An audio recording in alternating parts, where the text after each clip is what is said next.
Welcome to Street Crime UK 2, bringing the reality of Britain's crime-ridden streets direct to your door. Tonight, cops in York go fishing for a man who's fallen in the drink. That's it, mate. You keep going, mate. We're nearly there, mate. Politics. People in the election hall there are saying that they don't really want you in there at the minute. And a man who's decided to relieve himself right in the middle of the station concourse. You're on candid camera.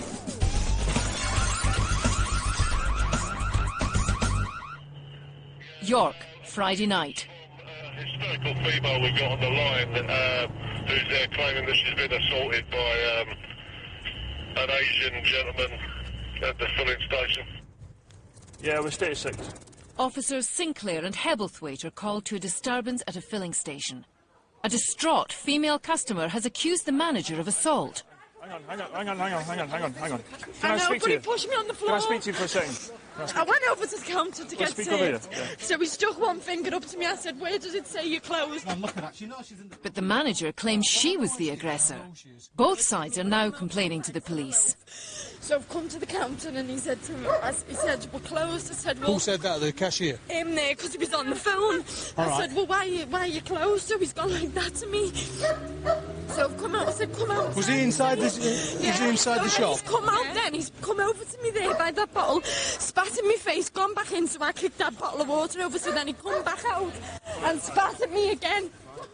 It's a confusing situation, but the officers have found an eyewitness. And they were both like going to go for each other, stepped in the middle and told her to calm down, and that was it. What was she saying to you? I swear I couldn't make any sense of it. I didn't hear anything like that. I didn't hear anything like that. And even them two seen it as well, and I suppose you're going to stick up for them because you work for them. Did he spit in my face for nothing then? Did you see him push me and spit in my face? It's still the woman's word against the manager's. So PC Sinclair decides to view the on-site CCTV footage. It's bad in front of you, you watch. After a few minutes viewing the footage, it's time for the officers to deliver their verdict. So nothing will be done about him. It's not that. It's going to be 6 of one and half a dozen of the other. If you take your complaint, he's going to make a complaint, you're all going to finish up in court, you're all going to finish up being bound over. That's not good for anybody, is it? We've been inside the garage, we've seen the CCTV, and basically the main problem has been the girl who was actually on the forecourt. She appeared to be the aggressor. She was running at the manager of the petrol station, and she was causing a lot of the problems herself. At the end of the day, the garage owner doesn't want to make any complaints of any kind against her. We put that to her, and she's also decided she wishes no further action. She's left the scene, she's gone over to the local chip shop, and hopefully that's going to be the end of the matter. It's at the Guildhall in the city centre. There's a guy in there causing problems. A member of the public has been disturbing a live TV broadcast of local election results. Hello, you all right? Yeah, fine. Good, lad, good. Are you going to come with us then? You just... No, I'm not coming with you. No, just out of the building. He's not. I think it's time to go home, sir, isn't it? Yeah, you've had enough. Yeah. Enough to drink. Oh, no. Get the end off me. Don't start swearing at me, otherwise I will start swearing at you, being rude to me. I'm not being rude at all. I will talk with you outside, right? Okay, yeah, come on. Come on. You're not being arrested or Don't anything. force me. I'm not forcing you, I'm just saying, Okay. come on. Go on, you're I going to fall out. get arrested, like. No, you've not done anything wrong, have you? You just had a few beers, that's all. Go on, David. That's your presumption. The people in the election hall there are saying that they don't really want you in there at the minute. Well, I know that, but at the end of the day, they don't want you in there. Can I sit down for... You can have a sit down here, I'm sure that's fine, but Thank you, I think at the end of the day, David... Well, I think you're wrong, officer. Well, OK, that's not maybe I am, but... Can I sit down? You can have a sit down, yeah? Yeah, you have a sit down. Before you I'm going to come here, see what I voted for, you know? Yeah. And that's supposed to be democracy, isn't it? It is, it's a public meeting. Do you believe in democracy? I'd like to think so. Have a sit down. Aye. Well, I believe in democracy. I know that. So you sit here, be quiet, and don't cause a problem, and we'll call it quits. Okay? Righto, David. I'll see you later. I'll turn around and go back down. Okay, I'll see you later. I asked him. All right. Yeah. See you later. What's his name? John, you've asked me that already. Let's see, John. Diplomacy prevails. Officers Martin Metcalf and Heather Wilkinson have been alerted to reports of a man floating in the River Ouse. It's apparently very dangerous, especially jumping into the Ouse. There's a very strong undercurrent. The river's just here behind us, and the Skeldergate Bridge is actually the bridge here. Excuse me! With no information about the man's condition, it's a race against time. Hi, mate. All right. How are you? How did you get in there? I just fell in. You fell in. No one's pushed you in. No one's assaulted you or anything. No one's assaulted me or anything like that. Good. That's the main concern. All right. I just want to make sure you haven't been attacked throughout. No. Although the man seems quite happy in the water, officers must quickly find a way of hauling him out. There should be a lifeboat just under the bridge on your left-hand side, just into the car park. I think that will hold him. We need It's got a rope on the end. Yeah, Daniel Hughes, who's the... You going to lower this down to you, right, mate? Right. Put it over your head. I'm going to pull you along here, mate, and pull you up the jetty. That's it. You're doing well, mate. Oh. Make sure you don't let go of me, will you? Because he's quite big. His clothes are waterlogged. Dragging the man to a nearby jetty takes the combined effort of 4 officers. We're nearly there, mate. There's a jetty up here. The man has been drinking, and the combination of alcohol and icy water means hypothermia is a real risk. It's vital to get him onto dry land and out of wet clothes urgently. That's it. Good. Right, drag him in. Well done. We're just getting him out now, Spig. Despite his freezing ordeal, the man seems more concerned about the fuss he's caused. Don't tell me I've had all Fulford police station out tonight. We're concerned for your welfare, aren't we? Such an embarrassment. The river runs straight through the centre of York, and it does happen a bit too often, really. People falling in the river and they don't come back. Yeah. We've called an ambulance to get him checked over. Obviously, our main concern is his welfare. It's very cold, and we're going to get the ambulance people to check him over. All right. We go down. What about going down there? 2 youths have been spotted trying to break into a car. Control 613, apparently to the scene. We're not going to go to the scene because the 2 lads are made off. So what we're doing now is an area search to try and catch them. The youths made off on bicycles, but they've triggered a major police response. Oh, I don't believe this. One of the youths, circled here, tries to make a dash for it. Right, mate, how you doing? Yeah, it's not to do with me, is it? Just bear with me, okay? The lads are found to be in possession of a car stereo. They're arrested for suspicion of theft. An extra van is called in to deal with the boys' bikes. You understand what's happening, Sean, yeah? As a result of searching the 2 males, we've found a car radio which appears to be stolen from another vehicle, unknown at this time. We have arrested them on suspicion of theft, and we'll make further inquiries as to where the radios come from. The owner of the stereo reported it stolen later that night and was reunited with it. One of the youths was charged with theft, and one was released without charge. Now, Street Crime UK 2's own police tactician reviews handling a drunken situation. Come with us then, you'll just... No, I'm not coming with you. No, just... This is the epitome of good British policing. Here you have an officer who's called to an incident and he approaches a man totally non-confrontational. He realises there's a situation where the man has got to be taken out of the premises and he asks him to leave, upon which there entails a friendly banter. I will talk with you outside, right? Okay, yeah, come on. Eventually the man invites the police officer outside the premises, which achieves the officer's aims quite nicely. Once he's outside the premises, you'll notice that he never actually lets go of his plate of sandwiches and his drink. And from that and his body language, you can guess that it's not going to be a fight. Now, the officer shows his discretion here because he could arrest him for being drunk in a public place, but he doesn't. And he never offers that. He actually talks to the man, quietens him down, and they have a really good, friendly discussion. I'm going to come here, see what I voted for, you know. Yeah, And that's supposed to be democracy, isn't it? It is, it's a public meeting. Do you believe in democracy? I'd like to think so. Have a sit down. The bottom line is, the man sits down and the officer says to him, as long as you don't go back in here, there is no problem. And he's quite happy with that. He's got his drink, he's got his sandwiches, he's in a nice position, and he then offers to shake the officer's hand as the officer goes to leave. This is an excellent example of streetwise policing, which demonstrates how a confrontational situation can end peacefully. Still to come on Street Crime UK 2. British Transport Police take on the urinator. It's scrum down time outside the nightclubs of York. And there's a ruck in Aberdeen. But next up, the capital of crime, London. As the last of the evening's trains departs, British Transport Police are called to London Bridge. Station staff have alerted them to a man who's decided to relieve himself right in the middle of the station concourse. Put it away. Put that away. It's a weapon. Put it away. Come on. Look at this. You're on candid camera. Yeah. Look away. Put it away. Put it away. Well, I'm away. Get back in your train. Yeah. Do you honestly think that I want to look at that and then... Don't put your hands down.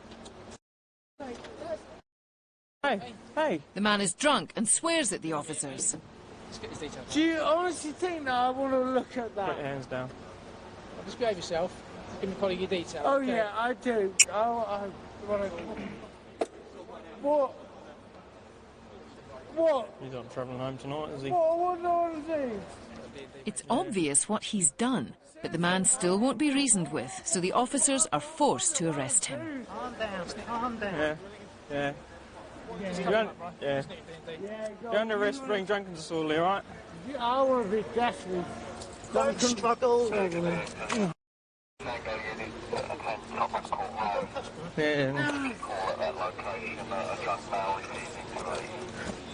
You're going to go down in a minute. What?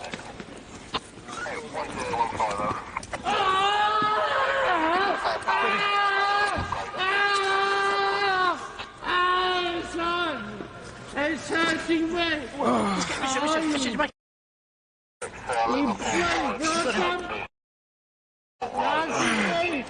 Hey. Dressed in a shirt and tie, the man seems like any other ordinary city worker. But alcohol has turned him into a man who needs restraining by 3 police officers. Just relax. Right. Yeah, right, at least. Right, we're going to get to your feet, okay? After 3. To 3. Good lad. The gloves.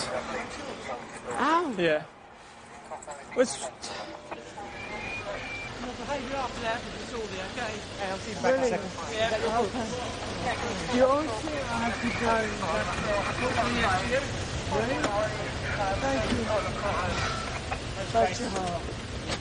Mind your head. Do you honestly believe that I scared a cage? Now turn around, mate. Sit on there. Do you honestly believe that I scared a cage? Swing your legs in. Swing your legs round. Do you honestly believe that I scared a cage? Ow! Sit up then. Do you honestly believe that I scared a cage? Yeah. Oi! Do you honestly believe that I scared a cage? Do you honestly believe that I scared a cage? Mind your feet.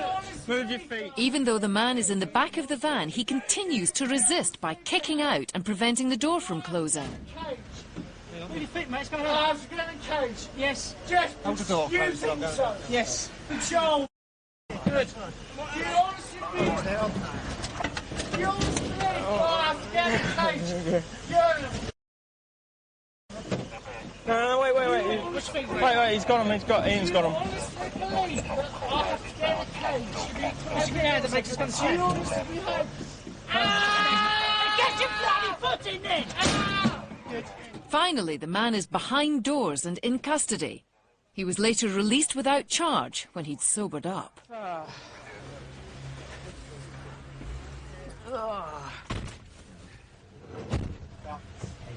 It's the end of a busy night for the BTP officers, but unfortunately not for the station cleaners. Coming up in part 2, York cops hunt a suspected burglar. I can see it, please, mate. How did you do that? How have you done that? And mop up the mess of a nightclub brawl.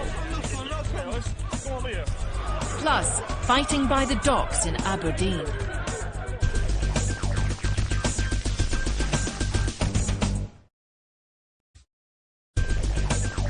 Welcome back to Street Crime UK 2. Still to come, cops in York go on the hunt for a suspected burglar and pile into a nightclub punch-up. And police in Aberdeen storm into a stag night fist fight. But first up, York. Officers Metcalf and Wilkinson are on their way to a burglary in progress. You might get through one of these houses here. Is somebody still there, you say? 583. Yeah, can you get some more units down here, please? We've got people at the back of the house. I'm just trying to get around the back. Because of the layout of the houses, the police have to check the fields at the back of the properties to close off any escape routes. Yeah, I'll update you as quick as I can. I just can't work out what's happening at this point. What? Can you confirm your number? 26?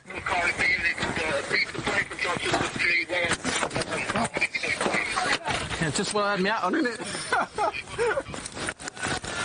A man is then spotted at the front of the houses, and the cops are off. People trying to sleep round here, you know what I'm saying? Where do you live? I was singing. Hey? Where do you live? What are you doing? Just keep your hand where I can see it, please, mate. How did you do that? How have you done that? I don't even know how I did it. Yeah, the man we got stopped has got a cut to his hand consistent with smashing a window, so I think we've got the man. I'm just checking the house now. Smashed the window, I ain't. Oh, you haven't? That's right. It's just that we've had a report that someone might be breaking into a house. All properties seem secure and no stolen goods are found on the man, who is now free to go. The suspected burglary appears to have been a false alarm. We detained him for the purpose of a search, searched all the houses in the street. We cannot find any damage anywhere. He's got no property on him, and basically he has done nothing wrong. Like any city centre on a Saturday night, York can get a bit rowdy. So outside a nightclub is a prime spot for the cops to park up. It isn't long before someone is ejected. Oh, he's all right. But soon after, things really flare up as a man is thrown to the floor and a struggle ensues. Nothing wrong, sir. It's time to move in. Nothing wrong, sir. Come over here. Come over here. Come over here. Come over here. Answer your question, no problem. What's happened? A lad went flying punches for him. So I jumped on this ladder and I grabbed him and I got him down. Right. The bouncers come flying in and I didn't have a clue who they were and I was trying to rip them off me. They were door staff, but they went for him. I said, look, you've got the wrong bloke. PC Sinclair decides to consult the door staff. He reckons there was someone punching out with his mate, so... Well, we got alarm once you get there. Like, I mean, the other guy was ejected all right. Then we went for this guy to eject him because he was involved. And it took 6 of us to get him out. He's coming back in again. After a warning, it's decided that as long as the lads leave the club, they can continue on their night out. Or someone else. Get yourselves in another pub and enjoy yourselves. Go on. All right. See you later. All right.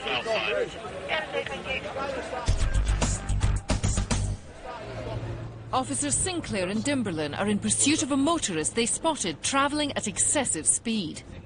I'll just keep in just... Once the driver has pulled over, the cops are surprised when it's not your usual boy racer. You all right? PC Sinclair is confronted with a distressed woman in her dressing gown. She claims that her daughter has been rushed to hospital. Yeah, I'm just in a panic, that's all. Right. What's the matter with her? I'm not sure. She's just having pains in her chest and I'm just like... Right. All right. Unable to confirm her story, PC Sinclair must make a decision.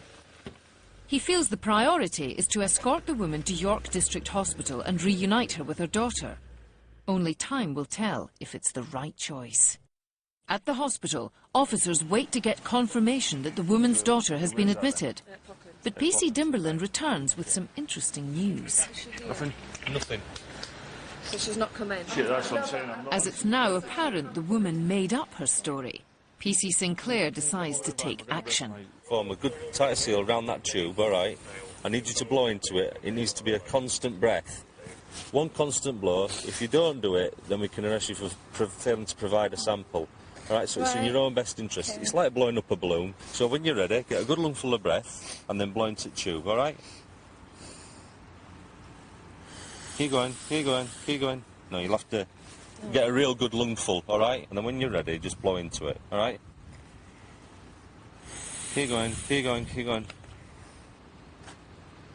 Right. Okay, as you can see there, it's gone immediately to red. All it's given it. It means that you've failed the breath test. Basically. Means I'm over. You're arrested on suspicion of driving whilst over the prescribed limit. We stopped the car and there was a distressed female in it in a dressing gown. Basically, she said that she thought her 8-year-old daughter was taken to hospital with chest pains. We're not really happy with her story, so we followed her in to double check. She's gone in there and there's no sign of a daughter, so we've actually carried out a roadside breath test on her, and she's actually failed to test. So she's now been arrested for drink driving. The woman was later found to be nearly twice over the legal limit. She was charged with drink driving.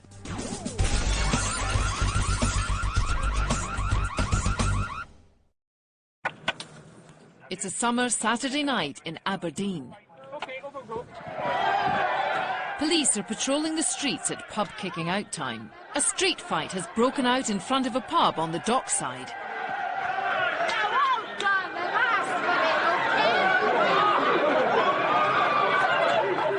Despite the protestations of his friend, police arrest the man in the blue shirt, who was seen lashing out at another man further up the road.